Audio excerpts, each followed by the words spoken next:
बेसबब चाहत रखते हैं साईं का दीदार पाने की, पर साईं कहते हैं मैं तो तेरे दिल में बसा हूँ, तुझे ज़रूरत नहीं कहीं और जाने की। ओम साईं राम। मैं सोनाली साईं आशीष चैनल में आप सभी का स्वागत करती हूँ।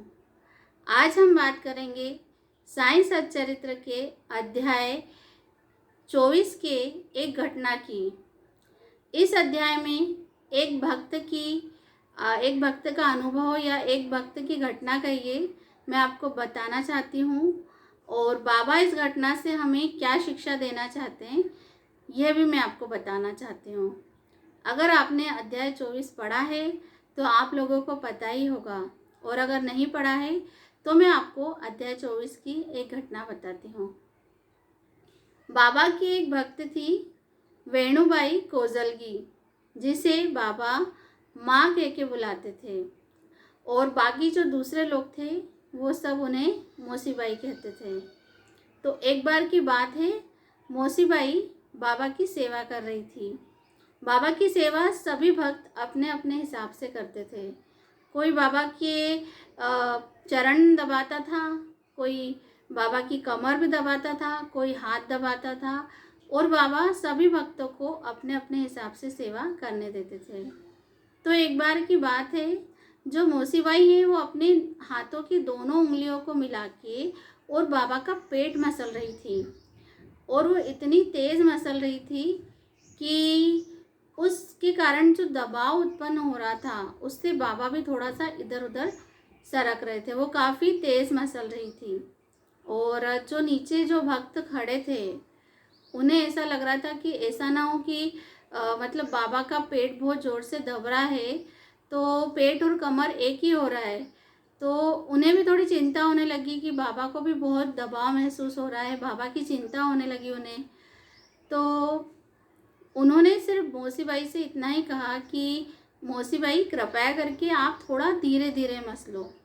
बस इतना ही कहना था कि बाबा बिल्कुल गुस्सा हो गए, उनकी आंखें लाल लाल हो गई और वो बिल्कुल क्रोध में भर आए।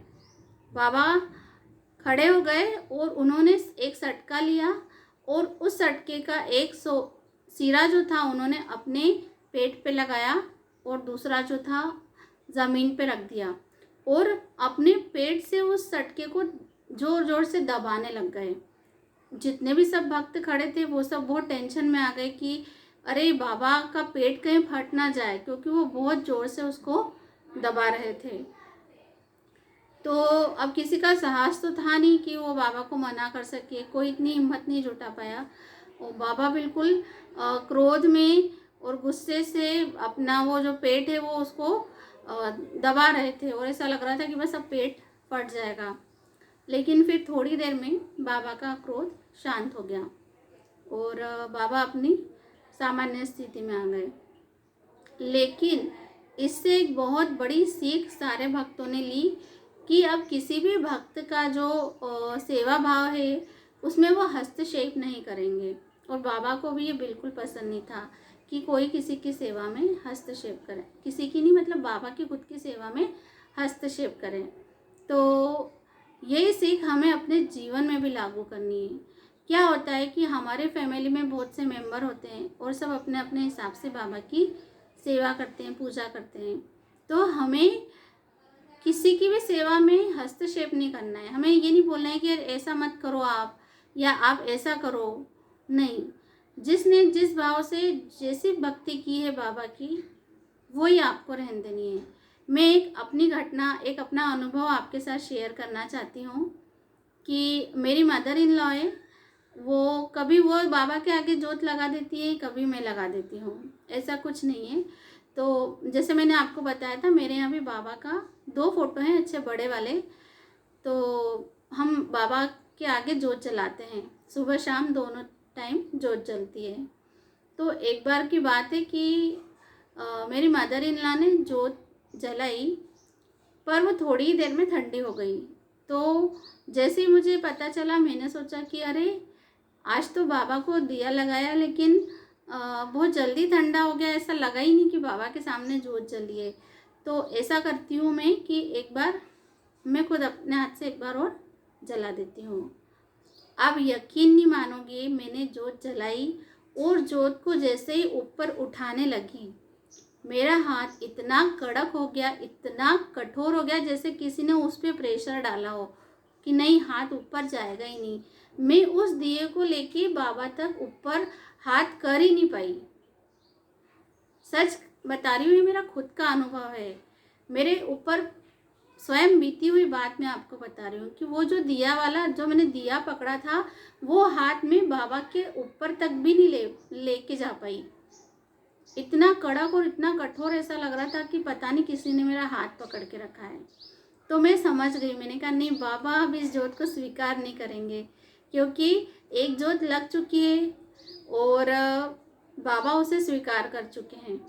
तो बाबा सबकी इच्छा के अनुसार अपनी जो भक्ति रहती है वो करवाते हैं, तो हमें किसी की भी सेवा में हस्तक्षेप नहीं करना है। तो इस कहानी से यही शिक्षा, कहानी क्या है, घटना ही है ये, बाबा के सच्चरित्र में जो लिखी है वो उनके समय की सत्य घटना ही है। तो इससे हमें यही शिक्षा मिलती है कि जो भक्त भी जैसे पूजा कर रहा है, जैसे भक्ति कर रहा है, हमें करने देना है, किसी की सेवा में हमें हस्तक्षेप नहीं करना है। बाबा ने सिर्फ भाव देखा है, सारे भक्तों का सिर्फ भाव देखा है। और बाबा का एक ही ये जो वचन है, ये मैं हमेशा महसूस करती हूँ कि जया माने जैसा भाव तया तैसा अनुभव। तो बाबा सिर्फ पूजा नहीं देखते हैं, उसके पीछे के भाव देखते हैं। तो सभी को अपने अपने भाव से पूजा करने दीजिए और अपने सच्चे भाव बाबा को अर्पित कीजिए, बाबा का खूब आशीर्वाद पाइए। आप बाबा, मैं हमेशा कहती हूँ कि बाबा के एक हाथ नहीं, बाबा के हज़ारों हाथ है। आप एक बार उनको थोड़ा सा प्यार तो करके देखिए, थोड़ी सी श्रद्धा, थोड़ी सी भक्ति, थोड़ा सा उनके करीब जाके देखिए। अगर आप एक कदम बढ़ाते हैं तो बाबा आपकी तरफ 10 कदम बढ़ाएंगे। तो बस देर है एक कदम बढ़ाने की, कदम बढ़ा के देखिए, आपके जीवन में बाहर आ जाएगी, आपकी सारी तकलीफ़ें ये चुटकी बजा के दूर हो जाएगी। देखिए, सारी दुख तकलीफ ऐसे आपकी ज़िंदगी से भागने लगेंगे। जैसे जैसे साईं नाम आपकी ज़िंदगी में आता जाएगा, वैसे वैसे हर कष्ट, हर दुख दर्द आपके जीवन से जाते जाएंगे। ये मेरा खुद का पर्सनल अनुभव है, इसीलिए मैं इतने विश्वास के साथ कह रही हूँ। अगर आपको मेरे अनुभव, मेरा चैनल अच्छा लग रहा है तो इसे सब्सक्राइब कीजिए और शेयर भी कीजिए, ताकि जो लोग निराश हैं, जो लोग उदास हैं, जो अपने जीवन से हार गए हैं या जिनके जीवन में कुछ कष्ट हैं, उनको आशा की किरण मिल सके, उनको थोड़ी सी पॉजिटिविटी मिल सके, थोड़ा सा उनमें भी आशा का संचार हो पाए और वो भी बाबा की भक्ति की ओर बढ़ पाए। तो सब्सक्राइब कीजिए चैनल को और साथ ही बेल आइकन को भी दबाइए। ओम साई राम।